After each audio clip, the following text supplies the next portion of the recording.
You're listening to the Welcome to the Rebellion podcast. Hey, Jay, are you ready? Because it's time to start the show.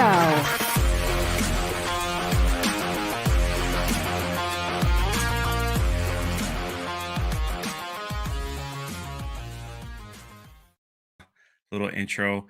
Welcome, everyone. I see everyone piling in, and welcome wherever you're listening to another edition of the Welcome to Rebellion podcast. Before I begin, gotta do what I gotta do. If you want to hear more of the conversation, please check out my Patreon or become a member of the channel. That's where you get a little extra of the conversation that's not available on the podcast or anywhere else. People have been raving about all the digging deeper stuff that we've been going to. I also like to thank 9line Apparel. If you want to get some cool Christmas gifts for whoever, go to 9lineapparel.com and use my discount code DRUNK3PO and save 20%. They have like a Bumble shirt that I wore to I wore to SeaWorld. It was a huge hit. So, and actually, like, one of the photographers like took a took a photo with me in front of Bumble. It was pretty funny. So my guest this evening is someone that we were like playing like phone tag, and I finally after a Mario Kart stream, we played Mario Kart together, was able to get him on. So he's all the way from Brazil in a different time zone. Would you please welcome Dan Vasc to the podcast? Hello, Dan. Hey, it's nice to be here, finally. Wearing a tank top. And before I begin, I'm just going to do this. I normally don't do this on the podcast, but I see a lot of new people here. I just want to say hi to everyone in the chat. If you have any questions for Dan, I'll try to get to most of them as much as I can. And I see everyone. I see Anna's here, and Rachel, and Ors, and Rido, and so where is Gina? Where's Gina? I thought she was going to be here. I knew he couldn't resist. That's why I came. After all, where's Gina? She's right there. She's in the picture behind me. What? You fooled me. She's out. You lied to me. She's out making movies. You know, in case you're listening and not seeing this on YouTube, he's talking about Gina Carano. Yeah, that's all. You know. And here we have it. Also, if you're watching this live, he's showing his feet to everyone in the chat. There you go. That's how it is. Chris Coran for $2 says, Happy Thanksgiving, everyone. Happy Thanksgiving to you, too. And D-Day Direwolf says, hey, the guy is an amazing cosplayer. So, you know. Hey, you said it. D-Day Direwolf. I had a lot of practice. Awesome. Congratulations. Proud of you. I had a lot of practice. I had a lot of practice reading his name, so it's pretty cool. Also, thank you for the super sticker. Bunch of hearts, so you know. Hey, people are saying, "Are you gonna leave now that Gina's not here? Are you gonna leave?" I'm thinking about it. I'm really upset and disappointed, and I feel I was fooled. Well, I did. I'll work something out. I'll get you. How about an autographed Lego? I'll do one of those. An autographed Lego. Yeah. Well, that's a good way of apologizing. Giving someone a toy. Awesome. Is it signed for Joey? No. Those are the ones I'm just keeping for myself. So those are valuable. Yeah, absolutely. If you don't know who this person is online with me, his name is Dan Vasc from Brazil. And tell us a little bit about yourself, my friend. Well, who are you? Why are you here? What do you do? Like I am a Brazilian singer and composer. Nowadays, I do more covers than my own stuff, but I do compose as well. And I normally do heavy metal covers on YouTube, which is my general quarters, so to speak. It's my main platform, youtube.com/Dan Vasc, already plugging it there without your permission. That's And okay. thank you. And I'm also a business owner. And yeah, that's it. Man, you do it. Now the first time I heard you sing was the song Toss a Coin to the To your Witcher. Witcher. Yeah, Yeah. that's the case of a lot of people that are on my channel. That song was something awesome. That was a combination of really, really, like, me being so desperate to make something work with a little bit of good timing. And when I Oh, wait, saw, so before that song was released, your YouTube channel wasn't like I had about 70,000 subs. still pretty big. That's still, yeah, but it took me like, Just so everyone knows in the chat, he has about over a half a million now. So, yeah, you know, we're almost at 600,000. That's that's pretty cool. I'm very grateful for that. yeah, that's it. So you were about 70,000 subs. And how long did you have your channel? For almost 10 years. 10 years. Yeah, I created my channel in 2006. I posted my first video in 2010, Wow. and With all music. it was a Dragon Force singer audition. Yeah, it was an audition to be the singer of Dragon Force, and it sucked. That, Yeah. but it's still there. Don't say yeah. Don't agree. How dare you? Yeah, no, it's like it's still there. Yeah. I hear you. No, but you I hear can you. agree. It's bad. But I leave it there because I love it. I'm proud of where I started, and it's also good to show it to the unfortunate people who call me lucky or talented or privileged, and that sort of stuff. So yeah, Oh, yeah, definitely. it's a good thing to have to counterfeit those arguments. I mean, but is that the biggest viewed video on Thanks, your Anna. channel? What? Toss a coin to your Witcher? Yeah. It is. It is over, I think, 22 million. Last time I checked. I don't know. I'm not sure. Over 20 million. Yeah, 20 Oh, million. And 20 was that something. the like when you released that, when did it start climbing? The day after. Between my subs, it was already making a lot of success. People were loving it. But then people from outside of my sphere started to discover it, and they started to check the whole channel. And I absolutely knew that would happen, because at the end of that video, I mentioned the new subscribers, and I addressed them, the new subscribers on my channel. And I never do that. But that video, I knew that it would bring a lot of new people. And it wasn't a lucky thing.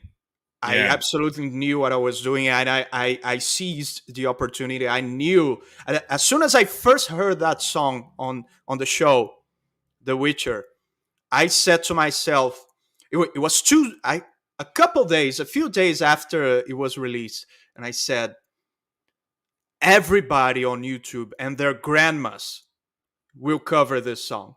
I need to be That's true. fast. I need to be fast. And I was fast, man. I never produced a song that good in such a short amount of time. I was only leaving the studio to sleep and to go to the bathroom.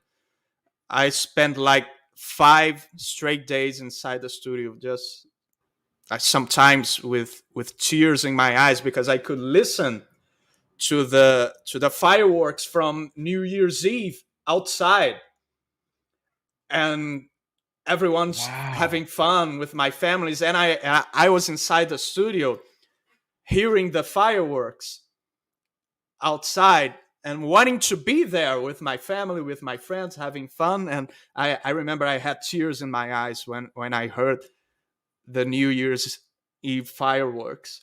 But I said to myself, I that would be worth it. I bet it will be worth it. I'm sure it will. And it was. Man, Yeah. man, talk about dedication. I didn't know you would film that. Like you were film that. You were recording that. Oh, and film over the Yeah. holiday season. Now, New Year's is it's a big. I mean, it's big all over the world, but in Yeah, yeah. Brazil, it's It was right after Christmas that I saw the episode. And then you just immediately was like, I got to get this done. Immediately, I stopped whatever I was doing and went to the studio. And immediately, when I heard the song, the metal version came to my head. Yeah. It played on my head immediately. I thought, this is so heavy metal. It's just missing the guitars. I will fix it. I'll put on some guitars in there. And yeah. See, that's the thing that a lot of people need to hear. It's not like you just wake up and go, oh, I'm going to go sing a song today. And it'll get 20 million views on YouTube. No.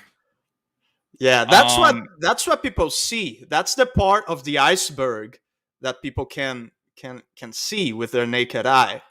They don't see the rest. The grinding, the tears, the sweat, and the blood. Took you how many days? 5 days. 5 days. You gave up sleep. You gave up eat. You gave up partying. You gave up a New Year's celebration. And I saw that. Whatever it was. And then you were just kind of like, you got it uploaded and you were just like, click. Yeah. And then the next it doesn't day, end. It doesn't end when you upload. You know that. You're on YouTube and you need to hype it up on social media and read the comments to see how you're doing and if people are liking it and you respond to some. It's a whole journey. But yeah, I saw the whole holiday thing as an actual advantage that I needed to take, because I thought those huge YouTubers, those huge guys with a lot of money in their bank accounts, they must be watching this right now too, but they will never let go of their families, let go of their friends, of their New Year's Eve parties to go work. I will. I can do that because I'm small. I have nothing to lose. I'm alone. I don't have I'm not married. No, don't have kids. Don't have anyone to take care of. I can't afford this. I have nothing to lose. So yeah, I saw that as a huge opportunity, because those big YouTubers, I knew they wouldn't be willing to work on the holidays. And I think that's such an important lesson for people that have a passion or a dream or a goal or whatever. It's like you can't stop. Like you have, especially. Your point is amazing. I'm gonna get to super chats in just a second. But your point is so critical. It's because of the business that you're in as far as YouTube. I can't stress enough for anybody else that's on YouTube. If you're not first, you're dead last. Yeah. Getting out cover songs. Like, I know my channel is like a news channel. And so it's like, a lot of people, we cover a lot of the same stuff, but still, if you're like the last person to get it out, nobody, you got to build a really special fan base. Absolutely. To deal with it, because it's a grind. It's tough. Like this, it took me 4.5 months to even launch this podcast, and it's like I had to make sure everything was ready to go. I had to make sure I knew a little bit of what I was doing, where I was going to launch it, where I was going to put it, how I was going to do this, what kind of guests, what kind of theming. I must have went through like 20 different. Anyway, it was just like, it was still like, I had to turn the TV off. I had to turn a lot of things off. I had to turn off, right. I love playing video games too, like everybody else, but you had to like stop it and just, work. Like last night I was up till 4 a.m.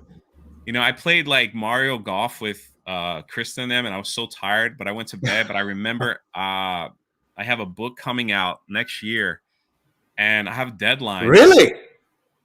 Yeah, and it's been like 2 years. That's of like, awesome. Totally, What is it it's been about? 5 years. Oh, we'll get to that in just a second. But first, Okay. Elmo Prime for $5. Jay is better looking than Dan, spends more time on his hair, and Dan spends more time on his hair than Miss Piggy, but Elmo still loves Dan. Thank you for the Hey. $5. You don't have to answer this. Mr. Grant Gregory for $2. Dan, awesome meeting you yesterday before Comics Edition stream. Hey, it was awesome, man. It was awesome meeting you too. And X-Wing for $5. No need to read, just support. I'm going to read it anyway. Shannon has a question for you. Where'd you learn to sing? And we'll get to that right after. Let me just catch up here. And my good friend George, thank you so much for the $50 super chat. Yeah, there it is. All hail Dan, Vasc, and Drunk 3PO, two of my greatest guys on YouTube. All hail George. We're gonna work out the date after Thanksgiving. He's gonna be on the podcast as well. Awesome. There's a lot of things to. I love his channel. His channel is awesome. Yeah, it's freaking amazing what he's done. And Radio, my dear friend Radio, makes that song even more special. The Witcher song is how I came to know of Dan and his music. Epic backstory. That's the thing. Look at all the Georges in the chat. But Shannon had a question for you. Where'd you learn to sing? Yeah, that's I could maybe write a book answering that question. It's not easy. It's not easy to answer. It's not a single place or a single action I took or a single secret I discovered. It's just there are no shortcuts. Did you start just years of lessons? A lot of people have a story where I started singing in church as a kid, or I can tell you how I started. Yeah. How did that? Yeah, I started precisely on church. Yeah. In church. Okay, that's a lot of people's backstory. Believe it or not.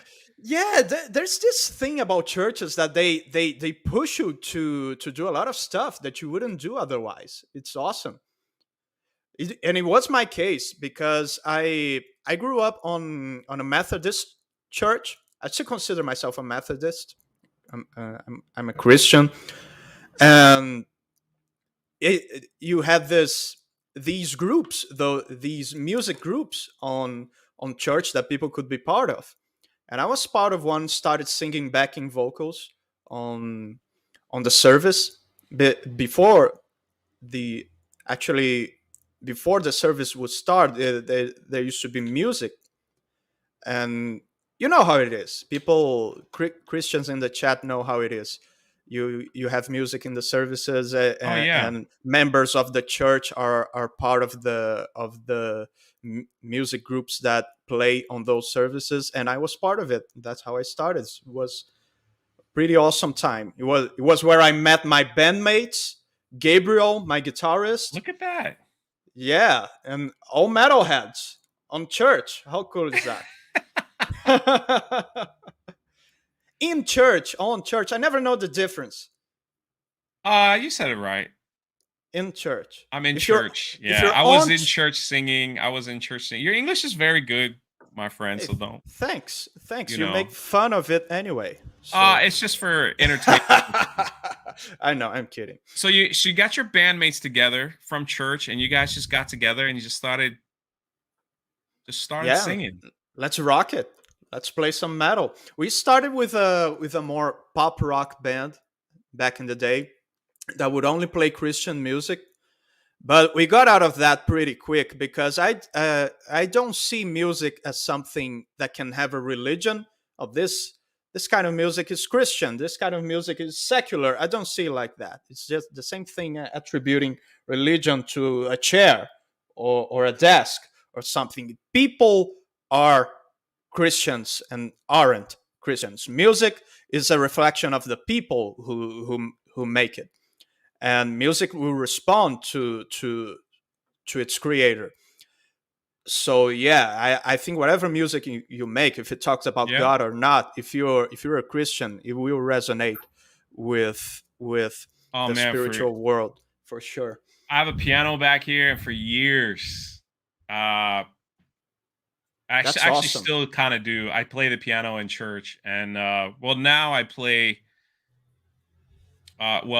it's not as normal as it used to be because of the pandemic and everything. But we used to play a lot at this nursing home, and Awesome. yeah, they wanted it's kind of sad. Like it's a nursing home, and they kept taking out like ads and stuff, and just saying we just want someone to come and play some hymns like on a Sunday for Wow. these people. It's like 40, 45 people. They put an ad on They were like out there, on the yeah. So it was paper or like, something.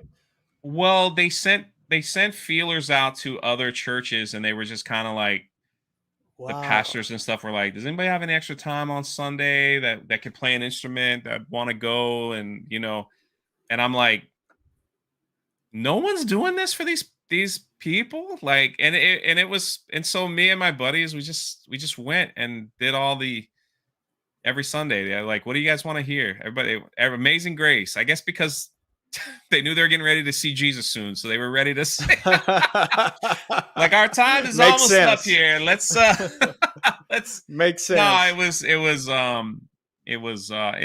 it's I love it. They all came out, and I guess my way of giving back, and That's awesome. it doesn't take a lot of time and energy, and you just kind of people. And it must It be was just a fun. need that needed to be filled. I don't want to spend too much time on it, but like that, No, uh, that's great. That's super cool. For how long do you play?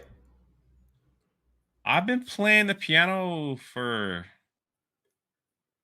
over 20 years. Like, it's been a Awesome. while. So, and That's awesome. then we I used to be a piano teacher on the side. So I taught. Dude, I'm gonna put you on the spot here live. We should do something on a meetup, like piano and voice. Well, I'm coming to Brazil next year Yeah, but on an on a actual live stream. Or, no, on a meetup. well, if I come On to a, Brazil and meet you, then we'll do it.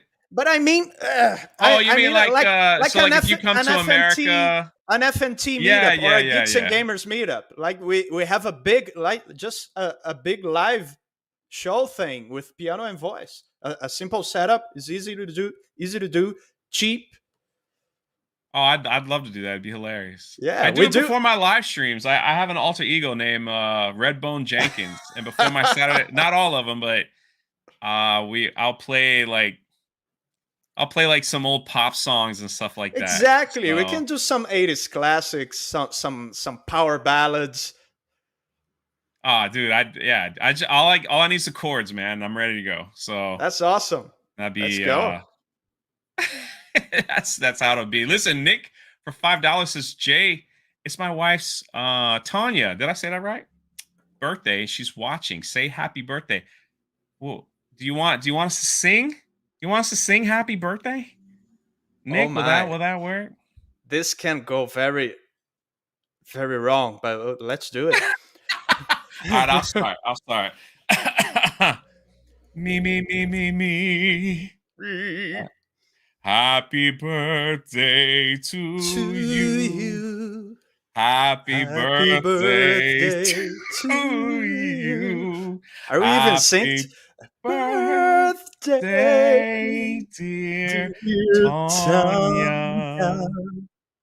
Happy Happy birthday birthday to to you. you. I'll have to watch this That's later and that should be worth if we more. were synced. That should be worth more than $5. That's all I'm saying. My man says for Gina $1. Thank you for the super chat, everybody. Megan is here, says, hi, Dan and Jay. Beyond Belief is my favorite cover. My dad always listened to Petra when I was growing up. It's very nostalgic for me. So How got a lot of insane was fans that that? resonate with different songs that you sing, Do you know you know. Petra? Do I know? Yeah, of course. Yeah, you know I sang with John Schlitt. No, I didn't know that. You didn't. You need to That's why we're here watch today. that video. You need to watch that video later. You will. Your mind will explode. That's pretty cool, man. It's John Schlitt at 70 years old singing with me. That was the guy that made me decide to become a professional singer. Really? The first time I heard Petra was they I was already late to the game. My first album was already Jekyll and Hyde, their last album. So I heard that album. It's their heaviest album, and it went well with me because I was starting to get into heavier stuff. And I heard that the title song, Jekyll and Hyde. I heard that man's voice, and I said, I will learn how to do that. I must learn how to do that. And that was the guy that made me decide That's to do pretty what I incredible. do now. And I sang with him. Was that an awesome experience for you? That was the best experience. It's not even by far the most watched video on my channel, but to me it's the most important ever. It's like my favorite of all time. My favorite moment of my entire career was that video. So that I was gonna ask you like one of your greatest personal achievements, and that would be it. Oh yeah, that's kind of there are types of achievements. That's kind of my selfish achievement because it's something that only makes a difference to me, that only benefits me. It's something that means a lot to me. Of course, people can listen to the song and benefit from it, but I feel it's something more to me. It was a selfish thing. Yeah, let me ask you this question. We'll get back to that.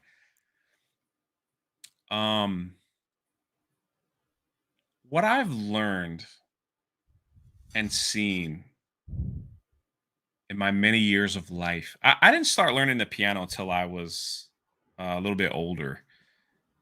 We couldn't afford music lessons growing up and stuff. So when I got older, I was just like, that's something I wanted to learn.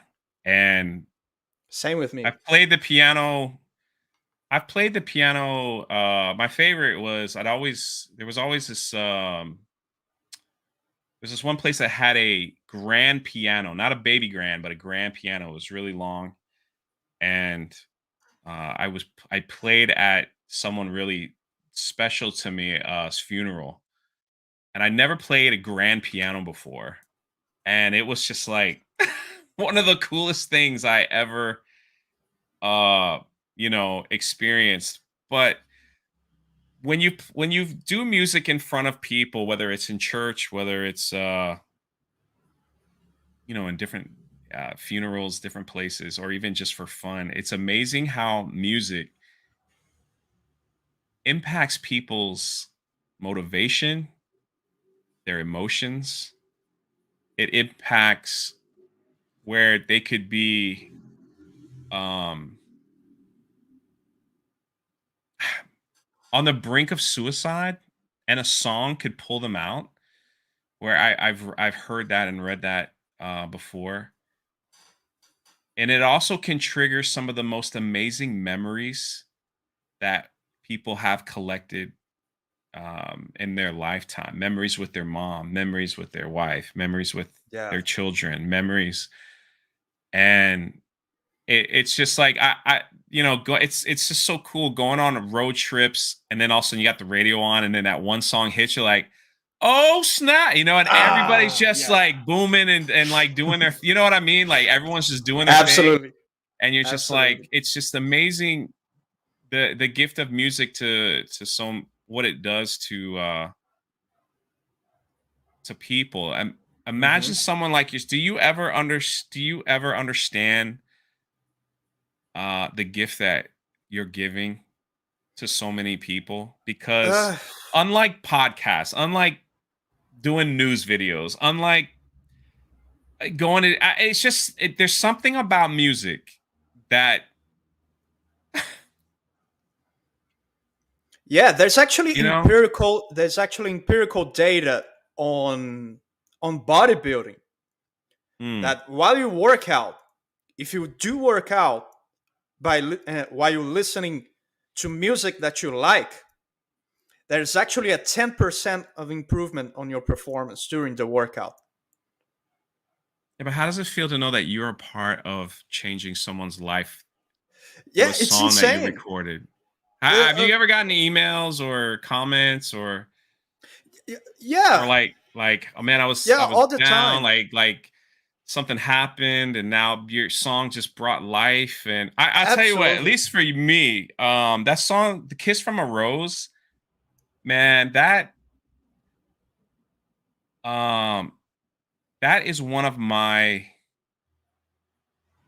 all-time favorite songs. And like to hear your cover, it was like it just brought back like Awesome. shields of memories. So Yeah, it's weird. It's weird to me. I receive those messages. I receive those comments, and people approach me sometimes on the street and say things similar to that. And it's very weird to me because my primary motivation is selfish. And I'm very unapologetic about that. mhm. My primary motivation with music is selfish because I enjoy doing that. And it was the only thing in life that I tolerate doing enough for me to be good at it. It's one of the few things in life that I tolerate the grind necessary in order to be good at it. I didn't fit with any quote unquote normal job. I never liked anything else that I did for money. So it's primarily a selfish thing. It's the only thing I can stand to make a living of. So to hear that my selfish thing, my little thing that I do for myself also benefits people that much, I think it's amazing. It's incredible. It's an awesome bonus. It's an awesome bonus. I think so. How And then it started I started to have that in mind more. Hey, I can actually do stuff for people with this. yeah. I don't want you to think, or people at home to think that I'm a complete asshole that doesn't care about anybody. But Maybe my 50% first, stuff. but maybe, No. maybe my primary motivation was selfish. But when I noticed that, hey, people really benefit from that, people really like that, I started to have that more in mind.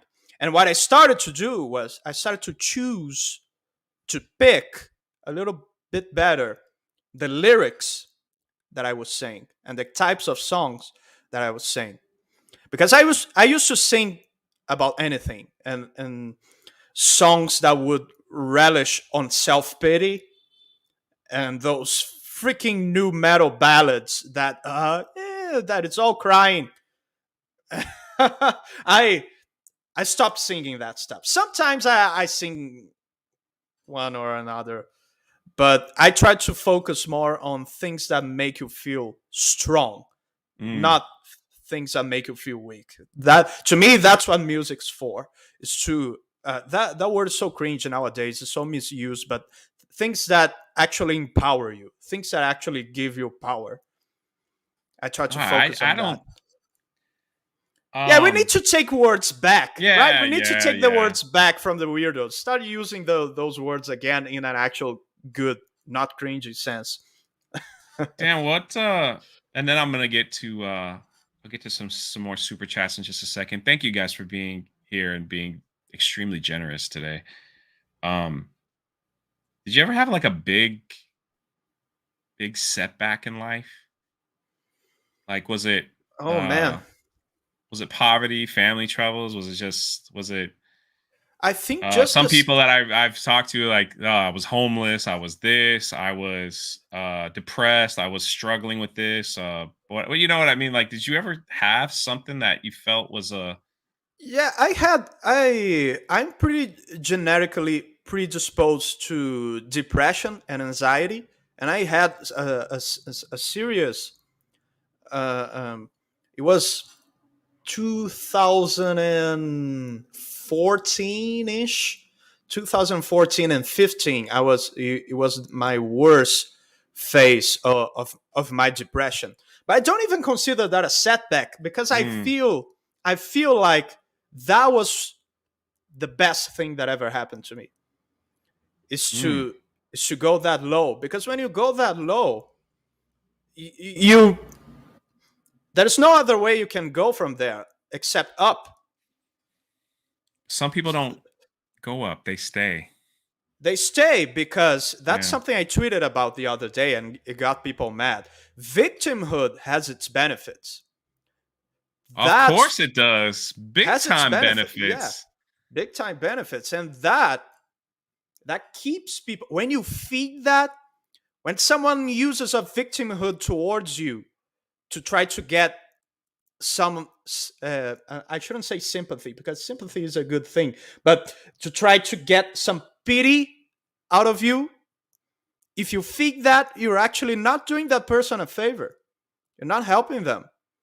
You're telling people that they're perfect the way they are. Everyone is beautiful. You are perfect the way they are. You don't need to improve. No.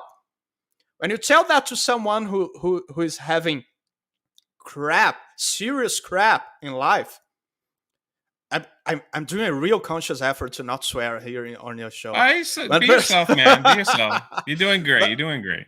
Thanks. Be yourself. Be yourself. When you tell that to someone who's at the lowest, who's at the bottom, like, you're doing them no favors, because you are telling them that it's okay to be miserable.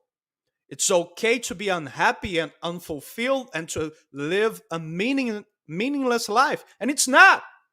It's not okay. It's not normal. And you shouldn't consider that normal. You shouldn't be content and satisfied with that.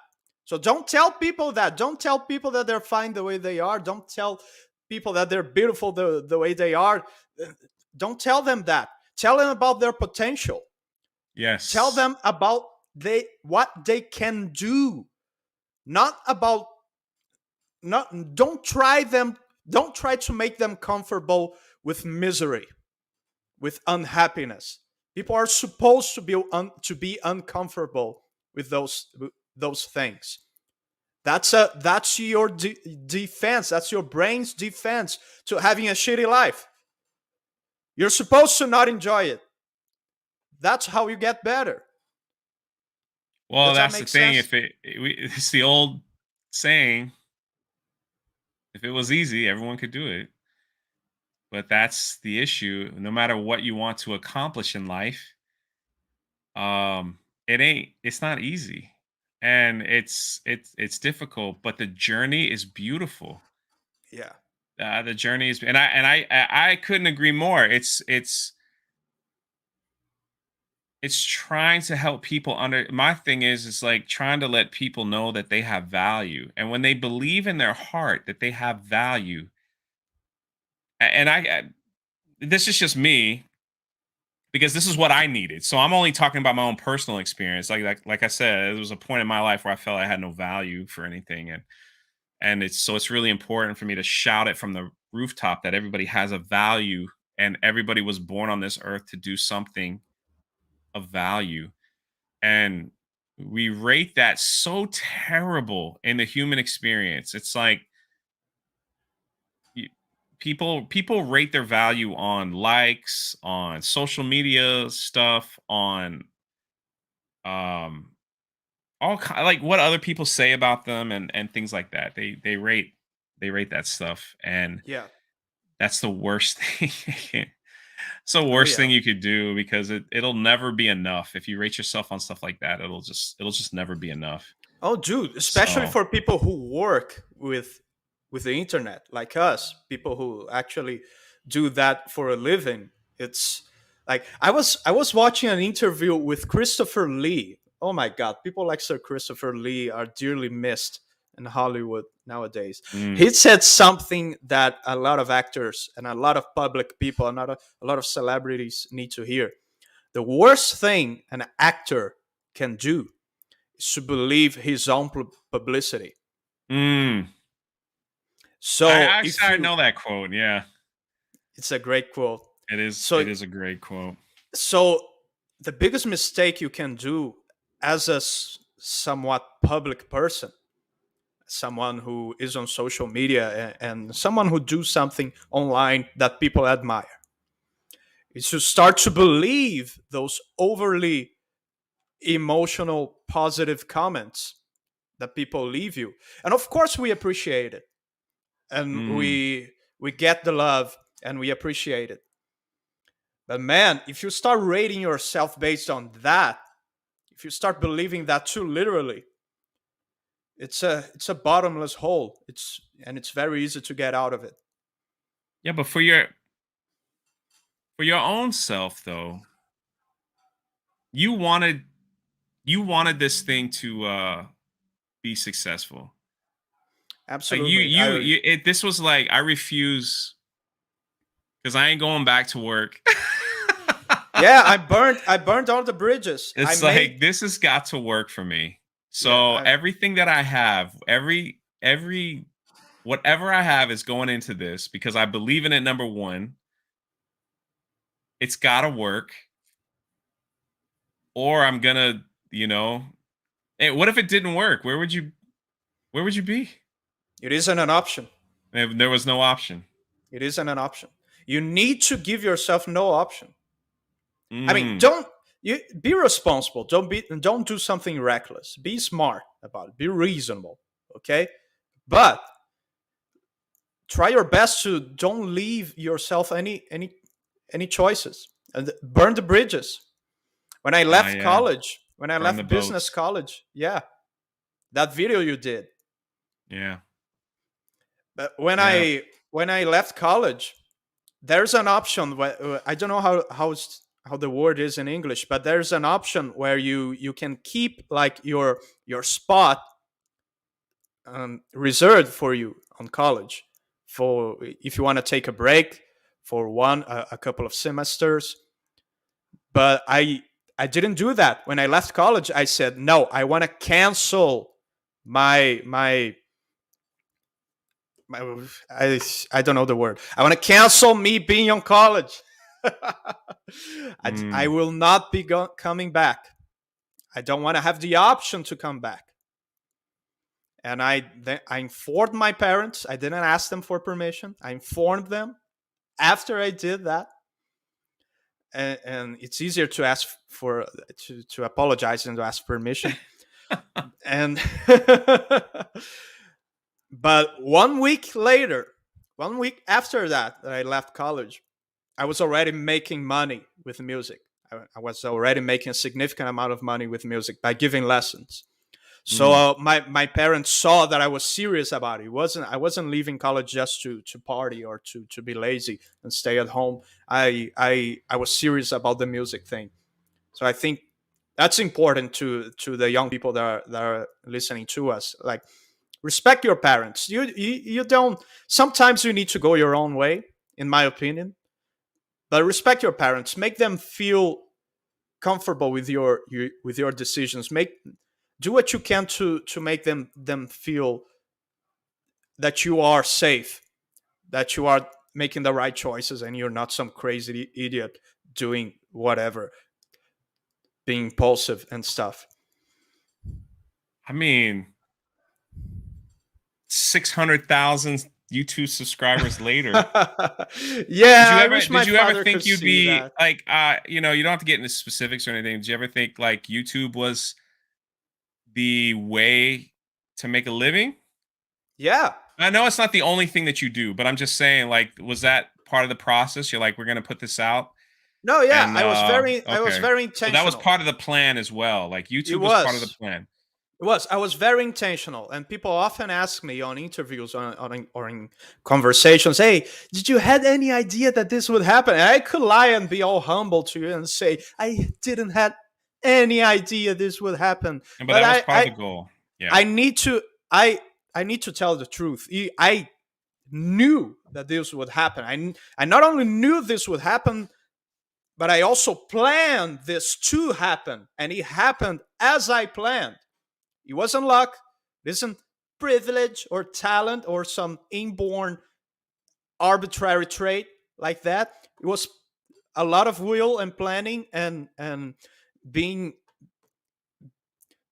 humble enough to listen to the right people and not listening to the wrong people. But it was a lot of hard work. Yeah. Hard work is also smart work. What some people don't get. is that because otherwise I could just go down here and do 20 push-ups and hey, now you owe me money. It's not how it Yeah, yeah. works. You need to actually do smart work as well and do stuff that is valuable for people, and people will start giving that value back. That is that's a great statement. Do smart work.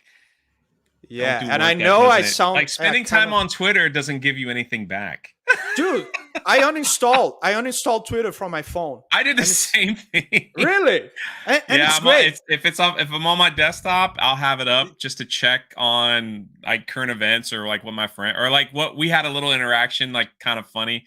And Yeah, but I was just in front of the computer. But once I walk away, it's like it got too habit forming of just that's it, constantly exactly strolling and right. fighting and You you have it know with you all the time. yeah. That's not good for you. I'm not saying people should stop using Twitter. It would be great. A lot of people would, but let's go slow. First, uninstall Twitter from your phone, and you see what a difference it will make in your life. You'll still go on Twitter to check your DMs, check your mentions and stuff, but you will be more intentional about it. Hey, now I will check Twitter. It's the time to do that. You don't have that with you, that thing with you wherever you go, because that's what happens when you have it on your cell phone, and it's horrible. You don't want Twitter with you everywhere you go. Trust me. Yeah, it's not a It's fun not place. Let good. me get some super chats. Nick says, "Wow, Jay, that was awesome. Thanks, man. That's why people love you, pal. Thank you so much, Nick." You're Uh, welcome, Nick, I think his as wife said well. something as well. Dr. Okay. Rachel had a question for 20. Thank you so much. Hail Jay and Dan. I found Dan's channel through his NSP covers Really? and stayed for all the 80s classic. Dan, please talk about your music journey. What kind of music did you grow up with and how Mm. did you get introduced to metal? So think about that question as I catch up on some of these super chat. This is Mrs. Nero says, "Thank you singing happy birthday to me. That was great. I truly appreciate it. Thank you for the $5." And X-Wing again for 5. There's also a correlation between memory and music and Alzheimer's patients. Playing in old folks' homes is an awesome experience. Gotta be live. One day, maybe Awesome. if they would let me like turn on the live stream, I probably would, but I don't know. Orsboard for $5 says, "Be dope if I could afford Dan to come sing at my wedding. He'll do it for free. Mad respect to what Oh you man. do, brother Dan." He's in Thank you. Thank you Chicago. very It'll be much. Thank it'll you very be much. it'll Oh, be a I lot of hate fun. singing at weddings. I hate singing at Well, there you weddings. go. I guess Yeah. you're out. Megan again for 5. I work with kids on the autism spectrum and have found that classical music helps calm and focus them. Pretty That's awesome. pretty amazing. So It going is. back to Dr. Rachel's question, she was like, how did you get into, let me pull it up here real quick again. I think I got it. Yeah, here it is. The question was, Dan, please talk about your music journey. What kind of music did you grow up with and how did you get introduced to metal? Well, the first part of the question, I always liked music since I can remember. There are tapes in my mother's place where she and my father recorded me singing even before I could speak. Like I was singing like stuff they couldn't understand because I couldn't speak, but so I was already trying to sing. So I always enjoyed singing. I always enjoyed music, and the type of music I used to listen is the stuff my parents listened to. A lot of Christian music, some classical music, and the stuff they would play on church, and of course cartoon music Oh yeah, and yeah. the stuff that would be on TV. And what I used to do, I would wait for my favorite cartoon to go on TV, and I had this tape recorded that I would like stick it on the sound thing of the TV and record the introductions of my favorite cartoons, and I would listen back to that. It was so bad quality, and it was tape. It was a tape recorder, and I was recording it from the TV, like just manually like that. And so it was horrible. I found some of those tapes recently. Maybe I should post I some think of you them. should. Yeah. It's always So good to see the journey, you know? yeah, yeah. And then when I was a little bit older, I was like about 12 or 13. My father gifted me with a harmonica, and I started to play with it. Like at home, I used to bring it to school. I was talking to a childhood friend of mine the other day, and she was telling me how she remembers of me playing the harmonica after school and then passing my shoe over, asking people for change for me to buy to buy snacks. Whatever worked, man. Whatever worked. Yeah, So man. then when did Yeah. metal come into your life? And then metal came into my life with a band called Oficina G3. It's a Brazilian Christian heavy metal band, and it was like my first contact with heavy music, with rock music. Then it was like I started liking heavier and heavier and heavier stuff until I, about 18 years old in the army, I started to listen to power metal. And it was when I really found myself. Those power metal bands like Dragon Force, Avantasia, Blind Guardian, Rhapsody of Fire, and later more traditional stuff like Manowar, Accept, Iron Maiden. I found my niche, my subgenre there. It sounds so manly and noble and it's like there's a quote from Homer that is something like noble, and he describes what he thinks music should be, and he talks about noble and manly music, that it should inspire man to do great deeds. Mm. And to me, that's the exact description of that kind of heavy metal. Something that pumps you and it gets you, it motivates you to just do epic stuff you can work out to. That's what we were talking about, how it affects your Yeah, emotions, your mood, yeah, and it can affect you memories. negatively too. That's Yeah. why I started what I was talking about. I started to choose better the kind of lyrics that I would sing about. I don't want to sing about stuff that involves self pity and complaining and whining Yeah. and, oh, poor me, my girl left me. Oh, I'm please forgive me. People ask me to cover a song called "She's Gone," and it's a I forgot the name of the band. You know, she's gone Yeah. out of my life. Damn, it's such a beta male song, but it's like musically, it's great. It has those really high notes that I could really like show off my voice, but I refuse to do it, man, because those lyrics like. I refuse to believe an heterosexual male with the least amount of sanity would actually sing that to another person, would actually say that to a woman. Don't do that. Have a little bit of self-love.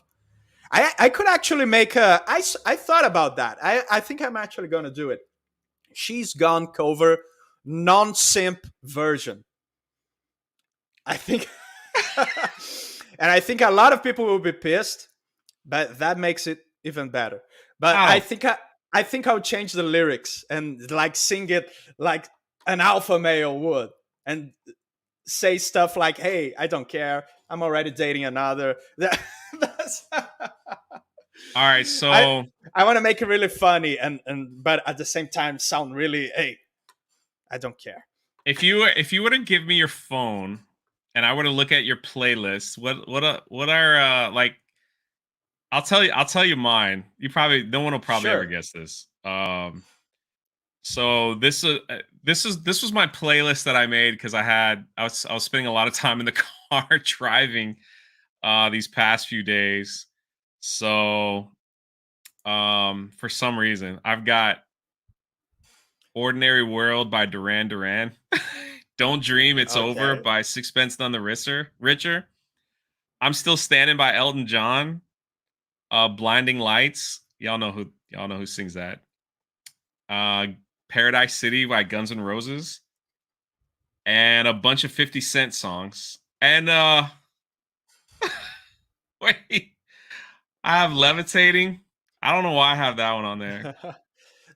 Talking to the Moon and Astronaut in the Ocean. I think that's like I put some workout. Some of those musics I listen to. Dude, Those that's songs I actually listen so to. you. That's so Yeah, you. it's like It's amazing. it's just such a crazy. And then for some reason, I have 7 Bobby Brown songs like right after all that. Do you have a Yeah. history? Like, is that a history from your latest, the latest songs you heard? So like I take stuff from iTunes and then I just kind of Right. throw it in like something I just want to listen to while I'm driving Yeah, or I use. something, and then I'll add a couple a couple songs on like I might be at the gym at this hotel as I was staying in a lot of resorts. And so I was like, let me throw in a couple things, when I go to the gym. So Interesting. such a So wide range of I'm like you're looking working at out? do I? Do Are you working out? Oh yeah. Really? For how long? That's awesome. Uh 6 years? So you don't. So you don't do really heavy I bodybuilding used stuff. to. Not so much. I used to Okay. be 300 and like 15 pounds, man. I'm down to like I think I'm like at 265 now. So I was heavy, Right. man. I was a big round man. Like it was That's I was interesting. That's yeah. interesting. Yeah, I'm really hardcore about it. I've been for I the used to last be. I used to be few like months. I used to be like, you know, and But now I'm kind of regardless, like I walk a lot now because of my job, like going to the theme parks and all that stuff. But I love like, oh man, I just love food. And so, and the last time I was working out with heavy weights, I really, like 2 years ago, my shoulder, man, I just did something where they just couldn't make it feel right. oh, So I started that exercising with sucks. like bands, like those exercise bands. This Oh, really those are helps. awesome. Those are So awesome. that's You know who that's what I do now. recommends bands? Mm. Sylvester Stallone recommends bands. So bands Yeah, are we're both good in my old, book. so it's like. But yeah, it's great. It's great. So what's You don't can divert the never. question. I want to know. I Okay. want to know the plays. I know there's Backstreet Boys on there. I know there's NSYNC No, on there. I know there's Britney. there actually is Backstreet See, Boys. I freaking knew it. I want it that way from the back. But okay, I was listening to some stuff right before we went live. So the latest stuff I've listened to, I use YouTube Music because I have Yeah, YouTube I have Premium. YouTube Music too. Yeah. Yeah, I have YouTube Premium. It kind of sucks, but since I'm already paying for that, I was listening to a heavy metal compilation of Lord of the Rings music. Mm. And let's see more stuff here.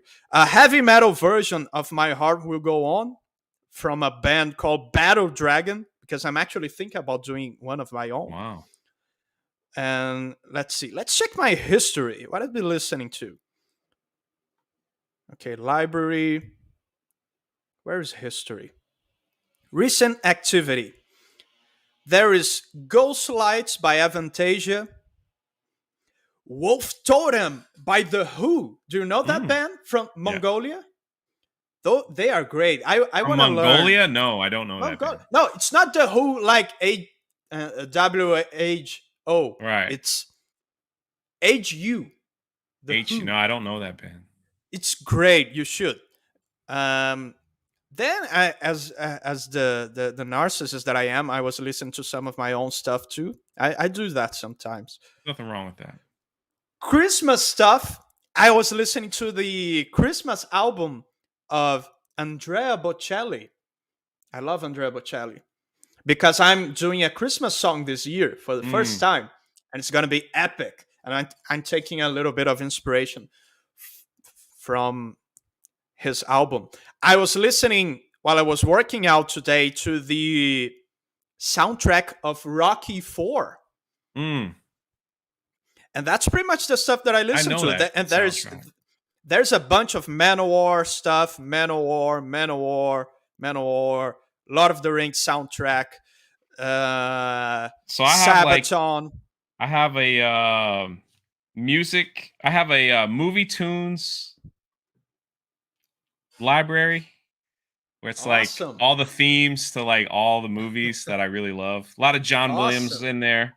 John Williams. Dude, I believe strongly that there's a ton of heavy metal out there that doesn't have any guitars, that Mm, doesn't have any drums, doesn't have any bass. I posted the other day the soundtrack for Ben-Hur. Man, mm. that stuff is heavy metal. It's heavy metal without guitars. And I gotta It admit, gets you man, pumped. I love the old Disney tunes. The old It's awesome. They're like awesome. what was that They're awesome. when Sebastian like from the Little Mermaid? Ah, Sha la la la la la, don't be yeah. shy. Kiss the Dude, girl, all that. Yeah. I the have like a whole selection of soundtrack, them. the soundtrack of Tarzan by Phil Collins. Dude, Oh yeah. that stuff's some next level. But my It's like favorite genre is hip hop. So I've got more hip hop really? Are than I you a know what hip to hop? do with. You're a hip hop guy? Yeah. That's interesting. Well, I grew up in Washington D.C. and then moved to Miami, and like when we were in Miami, there was a group called Two Live Crew, Right. and like they were the hip hop artists that everybody bought because they were banned. They were the ones that got the parental advisory sticker put on their album. Uh, They're the ones that started all that stuff. And so like everyone had if you're in Miami, you just had Two Live Crew like that. And they were just so like they were like rated X music. I mean, it was like the first time you heard anything like that. So of course, you know, you must I'm have in felt so college. edgy. Yeah, I'm like in Man. college, and dude, I'm in college in South Florida. Every day was at the beach. This like bikini, beaches, a couple books. You know, it was spring break every day. I mean, it was that Wow, was pretty much like Brazil. I can't even tell stories about that time. Like that was like really it was unbelievable. So Those are rated M stories. I mean, it just was like it was just so different to come down Fort Lauderdale and Miami, and you're just kind of like, this is how y'all live every single day. Like, holy crap, man! It was just Yeah, if you it live was in a coastal town in Brazil, it's pretty much the same. I don't. I live on a state that it doesn't have any. It's not in the coast. So yeah, I'm a Brazilian that doesn't have access to beaches. well, Miami got famous too because we started like the bass movement where you just like destroyed your car speakers Oh, because so that is that bass your was fault? so yeah, and that's all you heard. You didn't hear let's be honest. The whole reason why you did that is because you wanted the neighbors to hear, and you couldn't Yeah, understand what was going on. They even sold like little earplugs for you, so yeah, when you yeah. drive, you put it in, You want to make a and so you didn't go statement. You want to deaf. make a social statement when you do Yeah, that. yeah. So it's just like everyone can start shaking.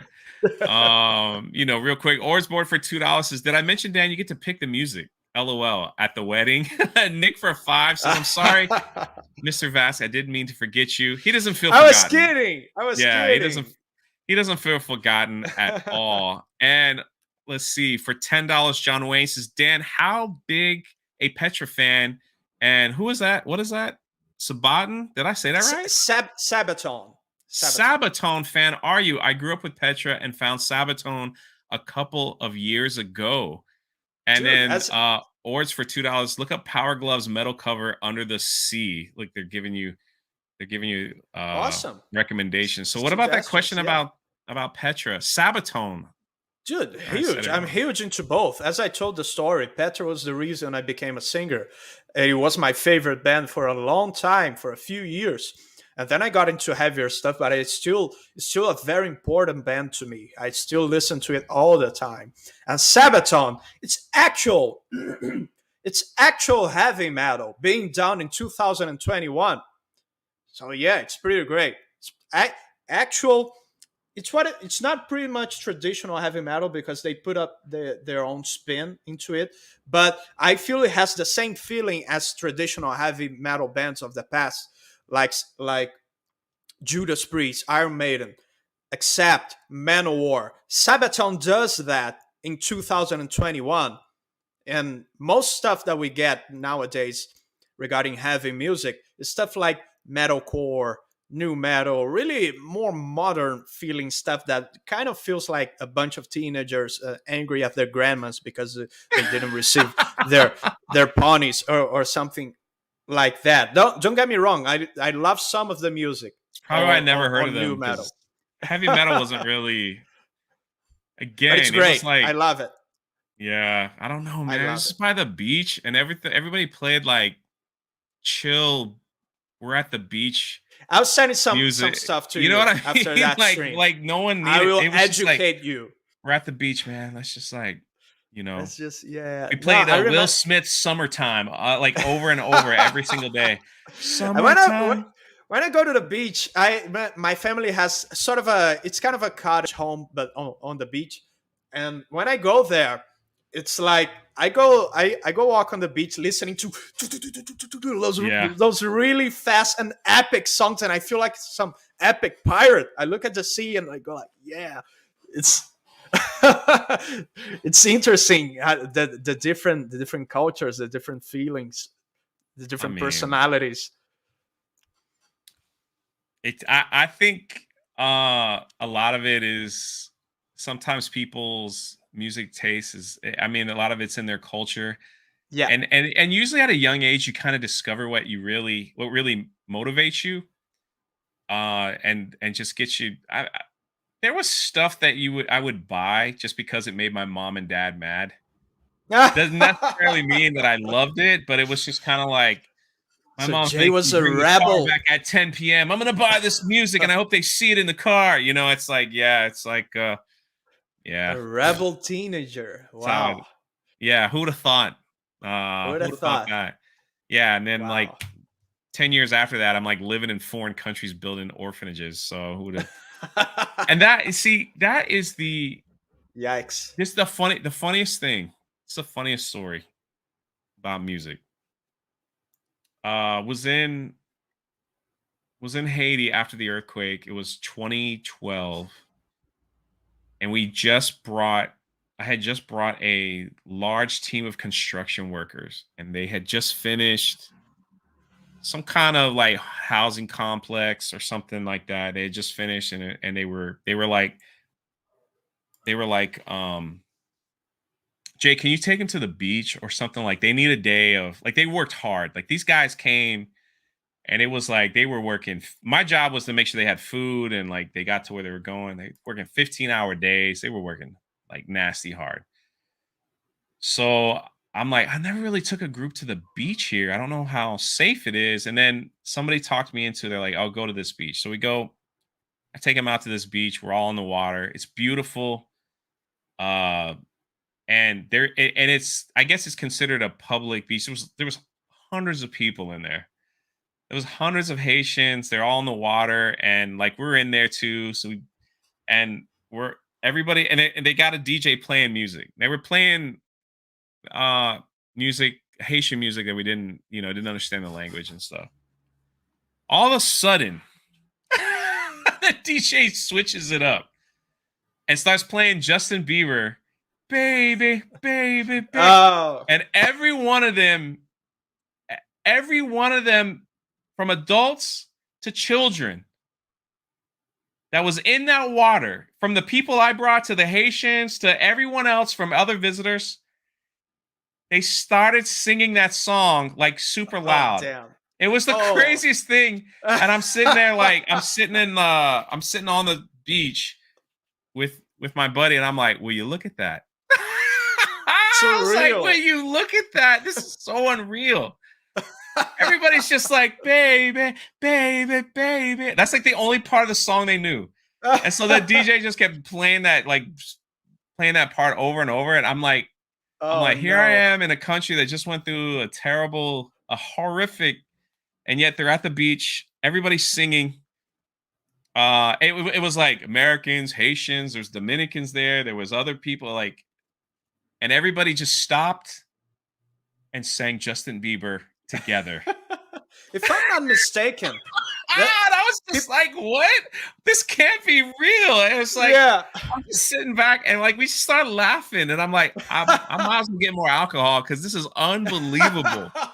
I think that's the most disliked video on YouTube, on the history of YouTube. People in the chat can fact check me on that. But if I'm not Justin mistaken, Bieber's I think baby that, baby. Oh, that music video is the most disliked video on the history of YouTube. And that is about to go away. and then really to what? No, we won't be able to see dislikes Yeah. anymore. So Yeah. the history of the internet is about to be erased. It was crazy, and it was like, Right? you remember that What an song experience. Gangnam Style? Yeah, I do. That was Korean, right? That was a Korean Yeah, singer. I believe so. Yeah, I think so. And that was like the most viewed video ever on YouTube was Gangnam Yeah, Style. for like, it was the most famous song ever for like 3 days. Listen, man. And then Haiti, people forgot Dominican about Republic. I was in Cambodia. I was in like the bush of Cambodia, it. and everybody knew that song. And you know what other song that they knew that was just recent, that no matter where I went in the world, it was Gangnam Style, if I said that right, and it was Despacito. Everybody knew Despacito, whether they spoke Spanish or not. It was Despacito. Was freaking everybody sang that song. So like, here I am, like in the middle of nowhere, right? But the radio's on. They're speaking a language I don't understand. But then and then all of a sudden Despacito comes on. I'm like, what are they doing playing that here? Could you imagine? Could you imagine being the composer of one of those songs? The amount of money you will make. I mean, I'm like a nobody. I do stuff on YouTube for fun. Started like for fun, and I got a few million views on a video, and it changed my life. Yeah. Now, can you imagine someone that has a song playing billions and billions and billions of times, not only on the internet, on streaming platforms, but on radio, TV? Must be insane. Must be absurd, an obscene amount of money. The ad revenue on a billion viewed video, dude, has to be in the millions. Probably. Has to be. Yeah, there are a lot of factors involved, like your how's it called? Your CPM. Yeah. That sort of stuff. But yeah, for sure, an obscene amount of money, no doubt about it. That's because I mean, I know people. I've spoken to people that's had millions of viewed videos, and they were like, I was like, what did you make on that? And it's just, you kind of see, I was like, huh, that's interesting. Yeah. And so it's like, good for you, man. Like, you work hard at it. That's the benefit of the reward. Yeah. Do you know anybody who has 1 billion views in a video? No. I can't think of anybody. I'm sure there are. I'd love to get there. Yeah. I'd like to do some stupid video where I fall down the steps and it gets 1 billion views. Falling off the steps. Yeah. I was about to ask you. I was about to ask, what kind of video would get 1 billion views? You're falling off the steps, probably. I know. It's just like, what? No, but seriously, what kind of video would get 1 billion views? Probably some music video, because music has a lot of replay value. So you don't necessarily reach out to 1 billion people, because each one of those people might have heard it like 100 times. Well, that's the thing. Like on YouTube Music that I have, you can hit the like, and it goes to your like playlist. Yeah, and you play. I'll play it like every day for a month. And so thousands of times, thousands of views from the same person. A lot of people that it'll stay in my playlist as long as I have YouTube Music. So I'm sure they get a percentage of that. So I mean, that's how that goes. Real quick, Demogenite for $2. Thank you so much, D. I've had 215s in a bandpass box with 1,000 watt. Yeah, I know exactly what you're talking about. Back when, that's why we're all deaf. That's why our generation is all deaf. Demogenite.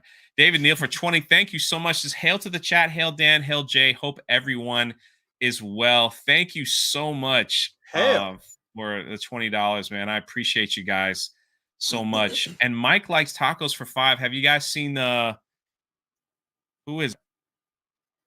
No, I don't know what is that. I don't even know how I can pronounce that. Nyong'o Star Video.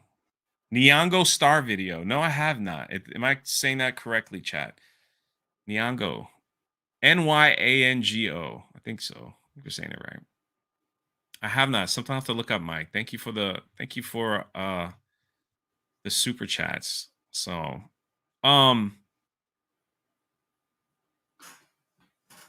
question for you. Is there anybody that you want to work with? Oh, dude. You want to work with me? Let's do a piano and voice thing.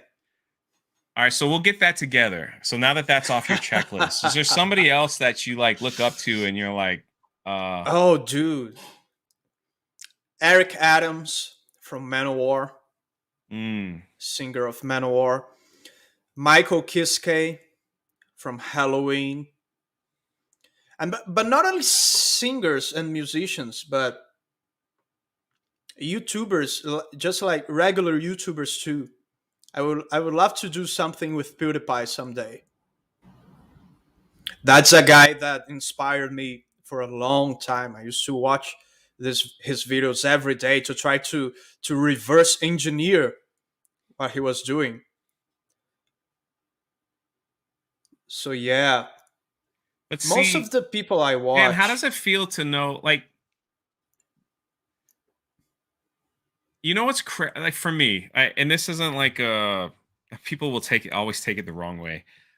The first time I got recognized out in public was something else, right? Really cool. I'm sorry, it was really cool. All right, it was really cool. Totally. And it man, where did it happen? It happened in Florida actually, and they just walked up and they're like, "Are you drunk 3PO?" I was like, and I'm like, "Yeah, do I owe you money or something? Like what?" Like, and they're like, "Can we just get a selfie?" When was that? And like, it was before. It was 2019. It was in 2019, and then it happens a lot now at the theme parks because I'm always there. But the first time was really special. I called everybody. Somebody recognized me, man. Like somebody. Exactly. And then the worst part was we took the selfie, and the guy sent me an email of the selfie, and I looked terrible. I'm all like, you know, it's like the worst. And I'm like, I looked at it and I was like, dang, I need to like go back. Like I got to hit the gym a little harder, maybe eat a little bit better, maybe practice on my smile a little bit. Like practice on my smile. I imagine Jay on the mirror. Right? Oh man, the picture looked hard, and I think my smile is ridiculous. Like I think it looks like see, like my eyes get all squint. Like it's just like that's my smile. You're just no. You have one of the greatest smiles on YouTube, dude. Seriously, I think it looked like somebody like punched me like really hard in the kidney. I'm like, no way. Like that. No way. But yeah, I remember my first time too. So Dan Vasc has had probably 100 million, maybe 50 million, 100 million. How many total views have you had? Like total? Let's check that right now. I don't know. All I'm saying is imagine knowing that 50 million people have seen your face. Yeah, as I told you, it's not necessarily okay. I have 78 million views, but it's not necessarily 78 million people that watch my No, video. that's okay. So that's why I'll bring it back. All right, we'll say 30. I'll give you 30. Dude, that's still insane. That's bigger than some countries. I don't mean that it's not insane. It is insane. Yeah, it's like have seen your face. I think you know what I mean. I think to this day, I still haven't got the complete grasp of That it. was my question. How do you keep yourself humble? Do you not pay I don't think I'm attention humble to at it? all. Or do you not think about it? Do you not think about like 30 million people I've seen? Yeah, you just need to get away from the bubble of compliments, and as we were talking about earlier, don't start believing what people say about you. Yeah. Because they only see the best part of you, the part that you put forward in front of them for them to appreciate. That's what they see, and that's what they think you are. You're not that. That's a persona. Not that you're lying to them, but they're not seeing you on your vulnerable moments when you're angry. Yeah. When some people. When you're human. Yeah. Well, some people follow me on Twitter, so they've seen plenty of nasty stuff from me. I know. Yeah, you know what I mean. When you're in the internet, you have a filter. You want to put forward your best stuff. People see that, and they get a wrong impression of who you are. They think you're better than who who you actually are, and you cannot believe the image that they portray of you. Again, we appreciate the love so much, and part of appreciating that love is to know that you're not that in reality. You're not this perfect guy. You're not this awesome person all the time in your personal life. You have faults, you have imperfections. You wake up in the morning looking like crap, and you need to. For yourself. God damn it! You see that? No. And I'm saying here that I'm not humble. That's a confident man right there. I wish more people online would understand that we're all human.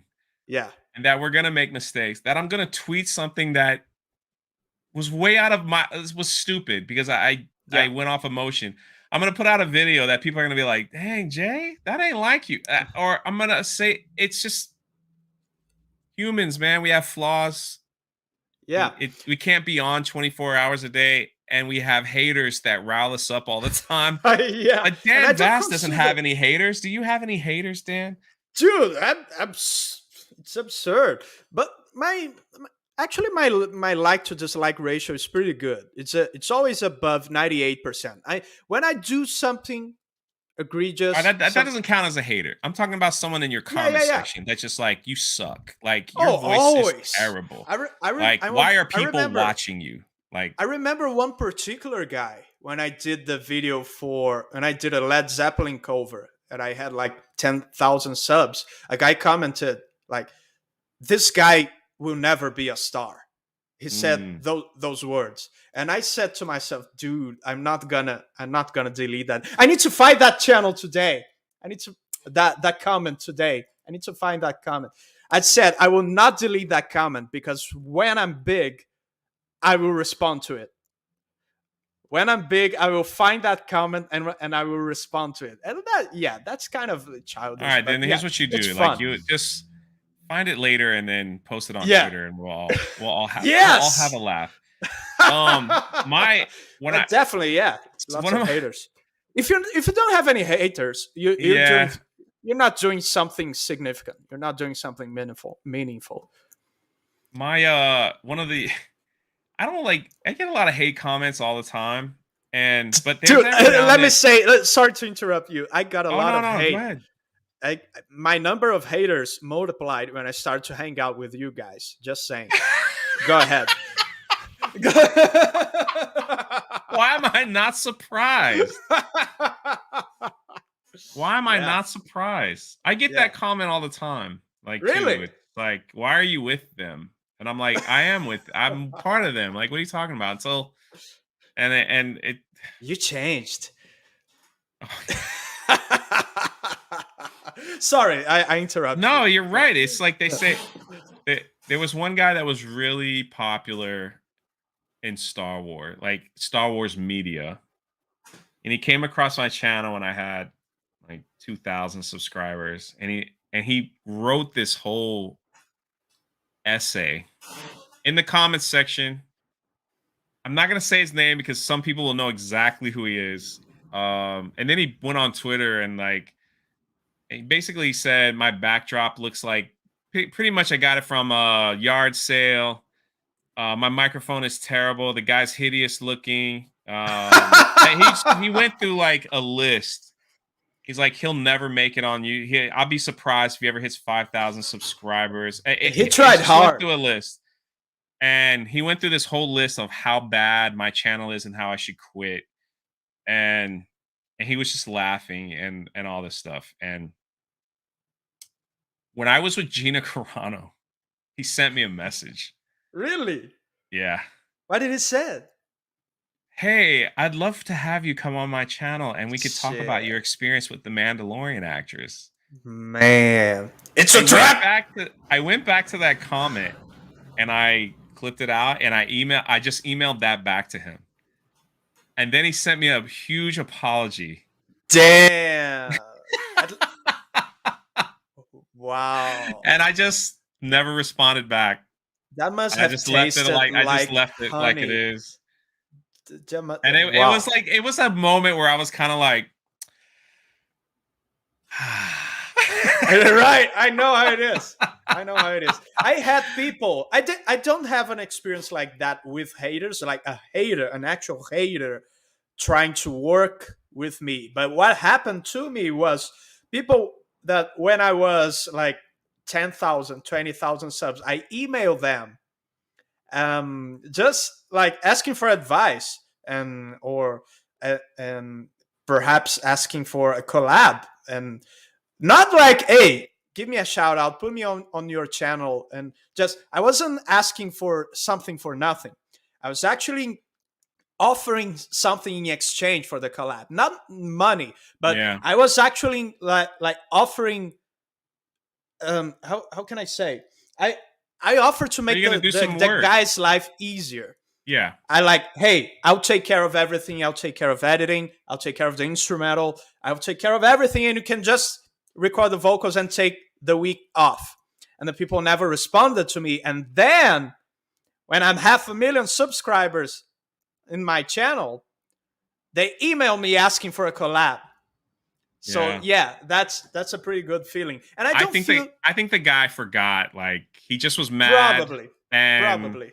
Yeah. Because I was talking about him, you know, about his Star Wars take, and he had the right to respond. I don't like get mad and be like, oh, how dare you? It was like, all right, he made his peace, but he really went like, he wasn't happy. Wow. But yeah, I think he forgot who I was, and then so that hate that he got you was a response to a question that you made. Is that what I understand? So I was doing videos on Galaxy's Edge when I started, before it opened. Because I was right near the Disney parks. And I was like one of the only YouTubers doing it because not too many people had information on it. And I had some information about Luke Skywalker and Princess Leia. I kind of broke this story that they weren't going to be in the park. It was about sequel. It was about Rey, and then I think I remember when he went off this little rail thing about, oh, this guy's wrong. He's an idiot. Like, he don't know what he's talking. Like, look at his setup. He has no money. Like, how can a guy? Basically, he judged my information by the crap, which it was. I was recording. I set my phone up. I set an iPhone 8 up, and I had a microphone that didn't work. I faked it and recorded videos that way. That's called ad hominem. It was, and a fallacy called. I didn't have I just had a plain wall. Like, I didn't have like money to do any of this stuff. I was a full-time school teacher and doing a lot of things anyway. So he just was like, it was like he was angry that he didn't get that information before I did. But I knew, because I live so close, like I knew people who were building it. Like I knew them, like they were in my neighborhood. How You many know, so they were subs did you constantly have? dropping stuff like saying, "Hey Jay, you know what? They're not going to put this in the part. They're not doing this." So I would I would come out and then it would be released. But still my channel was small. It got the How many views subs did you have? at that time 2,000. So it was like um it it was like How many I subs was like, who was I that you how many subs did this guy have? Yeah, can you say that? Uh If you don't, it's okay. like 300 at the time, maybe 350,000. Now I think they're at like 500,000. So you were living rent free on the head of a Yeah. 300,000 subs YouTuber. That's quite an accomplishment. It was all new to me. Anna asked, what hurt more, drunk that comment or my yawn? No, Anna, that Star Wars girl, is a famous YouTuber for those that are listening on Spotify. What's up, Anna? And I looked up to her like I did Dan as some YouTube celebrity. I didn't really know her. I was a very, very small YouTube channel, but she kind of knew who I was. And she invited me on her channel one time. And I was scared to death. I was so scared that I went and I put on a clean shirt. She sent the link. She goes, "Oh, Drunk 3PO's in this." She was really tired. She was up all night. And she goes, "Oh, Drunk 3PO's here. Hey, you want a link?" And I'm like, "What?" So I went and put on a clean shirt, had a hat on. I went to the bathroom and washed my face. And I made sure this is my big shot, on My a channel job interview. Yeah, it was like a big channel. Like nobody knows who I am at the time. Like nobody know nothing. Like I'm still not really. Anyway, it's like a big thing. She sends a link, and I click on. I'm like I'm really nervous because my setup sucks. I'm like on this little $200 laptop from Walmart. It's all I had. $20 webcam, all this stuff, and she's like, "Hi, Drunk 3PO, first time on my channel," and I'm like, "Hi, thank you for having me." She looks at me, she just goes, like the biggest yawn, and I'm just sitting there like, and then she goes, "I know I just brought you on, but I'm really tired, and we're gonna stop the stream." She looked at your clean shirt. We don't know how clean that was. She looked at your setup and she said, "Oh." And then she was like, "Go subscribe to Drunk's channel, everyone. All right, thank you all." And she just ended it. And she goes, "I'm sorry, I don't know why. I'm really tired." And I'm like, "It's no problem." "Oh, sorry, I'm so tired. Oh, gotta go. Bye." And so I didn't hear from her for months, right? I didn't hear from her. And so I was like, damn, I really made a great impression. Halloween comes around, right? Halloween. And I don't know what I'm doing with my channel. I want to do something funny. So I dress up like Fat Thor for Halloween. Right. And I had no subs. Like literally I'd go live in front of 6 people, which is fine. Like everybody starts, Yeah. So I got this big bag of chips. I think that live stream is still on the channel, by the way, but it's unlisted. Awesome. I have to find it. I was dressed from head to toe, full costume. I set the camera up at my couch. It was Halloween day, and I turn on the live stream, and I don't say anything. I'm literally just watching TV, eating chips as Thor. And people were coming in like, "Oh my God, it's like Fat Thor." Like really, like eating chips. I wouldn't say anything in the chat. I just was eating chips, watching TV, and it was like they were just watching me like eating chips. Why? Was that on purpose? Yeah, it was like he was really popular at the time because of Endgame, and right. And it was just like other people were doing that. Like they were just like kind of turning on like the webcam and like you were just watching what they were doing. They weren't like interacting. Yeah, that was a thing for a while, right? Yeah, so I was doing that. Weird. So a lot of people I didn't know were coming in because I titled it "Fat Thor Eats Chips" or something like that. And so it actually helped my channel a little bit. And then lo and behold, Anna, that Star Wars girl, shows up. And I like Mm. catch her and I'm like, oh, I gotta like make an impression again because she's never talked to me since that day. So I told the same story about how she yawned and like kicked me off her stream. And In then order after to that, make a better impression, you told a story I'm like, about the bad impression she I'm had of. dressed as Fat Thor, and I'm like, oh, there's Anna, the Star Wars girl. You know what she did to my boy Jay? Like, this is what she did. And I'm talking about myself in the third person, and it was so stupid. I'm like, why? All these people in the chat are like laughing and like, who is this idiot? Like, what am I watching? Like, what is he doing? Like, how does Anna know this fool, this imbecile? And so I'm like, and then when she left, I just turned off the camera. Like, I didn't even say anything. I was like, well, that was fun. I just turned it off. And then I think My face hurts. she was so impressed. She finally met. She's followed me on Twitter like after that. And I was like, oh, yeah, it worked. Yeah. Oh, God, this guy's so weird. I got to follow him. It was like, I don't know what I was doing. Like, when you're starting out, you got to be. That was great. It's all about experimentation. You know, like yeah, experimenting. I literally had no idea what I was doing, and it was just. But that's the deal. That's the deal. You gotta always change your perspective, change your approach. If you're not growing, change your game plan and analyze it and adjust and change again. At the beginning is all about the experimentation and trying new stuff. People need to be less afraid of disappointing their 300 subs by trying new stuff. So the last thing before we end, and then we're gonna do But that was an awesome story. Anna said it was adorable. It was adorable. D-Day Dyer, sure Wolf for 5. Dan, the band she's gone belongs to is Steel Heart. Their singer is my favorite singer. Agree on not giving that much of yourself to a woman. I said it was a great song musically. Yeah. So yeah, and don't be offended, D-Day Dyer Wolf for 2. Cover as much Steel Heart songs as you want to, bro. Yeah, that's what I will do a She's Gone cover non-simp version. I would do it. If Dr. Rachel Lindbergh for $5. If we're talking about non-music YouTubers, I'd love to see Dan work with Markiplier.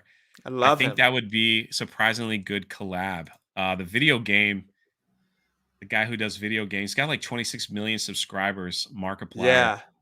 Yeah. Radio for $2 says Dan gets weird stalkers. Man, I have a stalker story to tell you, but I'll save it for my YouTube members. It was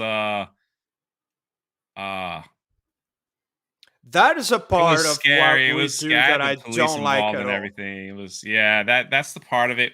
The thing that's scary for me, and then I want you to answer this last question. Like the thing that about stalkers was I'm always like I go live like from theme parks so people know where I'm like that's super dangerous. Yeah. Like they can find me. At least you're on public and a lot of people around you. You got to go through like metal detectors and all that stuff, but still it's like it can follow you back to your car, man. Yeah. D-Day Dire Wolf for 2. Desimplify all the songs you can. Dan. Desimplify. I like that. Desimplified version. The sexiest men on YouTube. Yeah, that's right. I won a poll, by the way. So you didn't.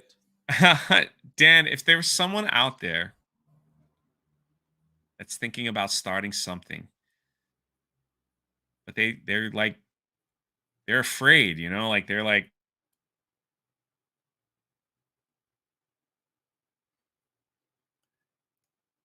Jay, lost you for a sec. Hey, am I back? Okay, yeah, you're back. Yeah, go ahead. If there's someone out there that's thinking about starting something. Hey, I lost you again. Jay, I lost you.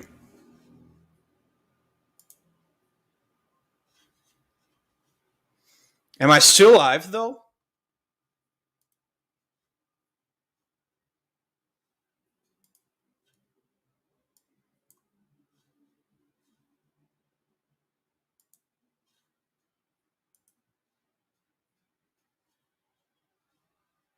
There's a bad storm over here. Am I back? You're back. You're back. It might do it again. Like every time. So it's you. It's Okay. me. Like there's a bad storm. Like right now, I could hear like the lightning. And I was alone with your chat. It was scary. Don't do that again. Yes, you're doing it again. Okay.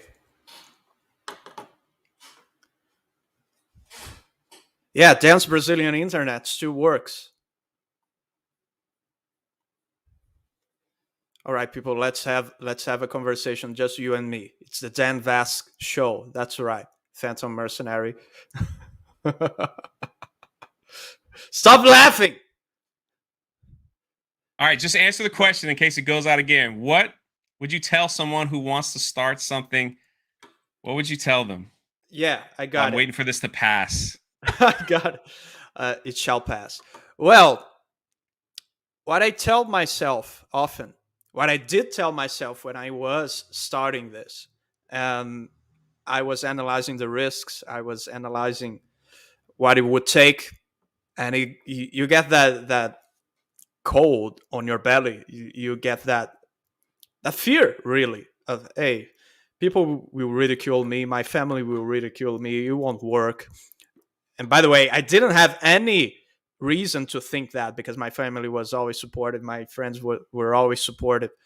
But you feel that anyway, and I get that, and it's normal. But I say, think about what you want and the risks involved. The risks are scary. But I think what is even more scary is what your life will be like if you don't do it. If you don't do those things you know you should do in order to make your dreams work, in order to transform your dreams into goals. Think about how your life will be if you don't do it. And be more afraid of that. Be more disgusted and scared and be more afraid of that outcome. Because it is more scary. It is scary to be mediocre, to be average. To me, at least, it's the scariest thing in the world. Just to be forgotten and to not be happy, dude. Imagine someone on their deathbed. Imagine you on your deathbed, realizing you were never happy, you were never realized, you were never fulfilled. Doesn't that scare you more than whatever it is that you're afraid of, that is keeping you from starting? It should. It should. So that's what I would say. Also, it's not a storm by my house. It's actually the water sprinkler. Is there a fire? No, like for the lawn. Okay. It's not supposed to turn on this early. I don't know why it's on. And why is it affecting your internet? It might not be it at all. It might just be crappy internet. usually when it storms, like it'll stop, but I'm like, I can hear it raining. But it's like, that ain't the rain, man. That's like so we have like these. Yeah, but it seems fine now. It feels so stupid. It was just a hiccup. Oh, Lord help me. I think that's everyone's making fun of me in the chat. Rightfully so. Usually those sprinklers don't come on till like 4 a.m. I can hear like. I need to I install wouldn't have some said sprinklers. anything. Yeah, you're right. All right, sorry. I'm just gonna edit all this part out so people on Spotify don't hear it. Like, that's the thing. I think that is absolutely incredible. Be more afraid of what will happen if you don't do it. Absolutely, it's dreadful. Actually, you don't need to. It's not a lot of effort. It's not a lot of mental effort to be afraid of that, because it's actually something dreadful to imagine yourself. People are afraid to put themselves out there because of what will my family think? What will my friends think? What will Dan Vasc think of me? What will this person think of me? What, it's like, I love that theory of if you're afraid of that, be more afraid of what will happen if you don't do it. Yeah, it's That's the thing. all about risk management.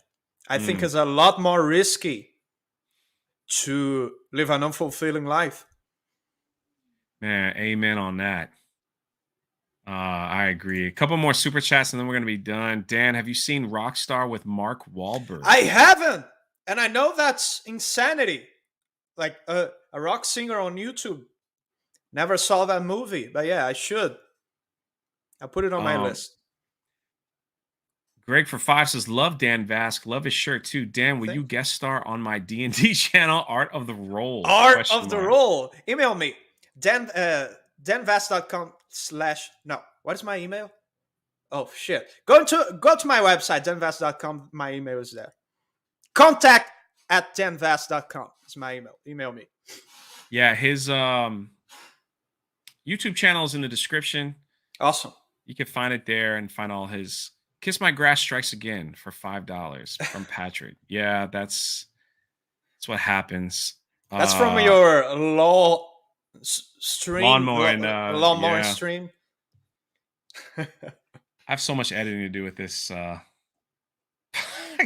channel is on Twitch. Forgot to mention, says Greg for $2. Yeah, send him an email. Yeah. See what Dan's very approachable, unlike other people that I know. DJ Direwolf for 5. You should. That person who sings for him in the movies is Steelheart's vocalist. Awesome. I didn't know that. Cool. Yeah, that's one of those things. Well, I want to. Me and Dan are going to hang out for a little bit longer and talk. If you'd like to hear more of the conversation, think about becoming a YouTube channel member or a Patreon. Ooh, some grifting over there. I like it. I like it. Cool capitalist. Awesome. But thank you for being here, Dan. We'll have you back. I can't wait. And please do invite me more. Seriously. Oh yeah, we have I have a whole list of stuff we didn't even get to. Yet. Yeah, I talk a lot. No, I love it though. I love it. We almost went 2 hours, the longest one yet. So we'll go from there. But you guys have an awesome Monday. I'll be back on the podcast tomorrow with an artist. So, and we out. You do that daily. Thanks for listening. We hope you were inspired today. To hear more of the conversation, check out our Patreon or become a member of the channel. And don't forget to rate, subscribe, and leave a review wherever you listen to your podcasts. We really appreciate it. We'll catch you in the next episode. And welcome to the Rebellion.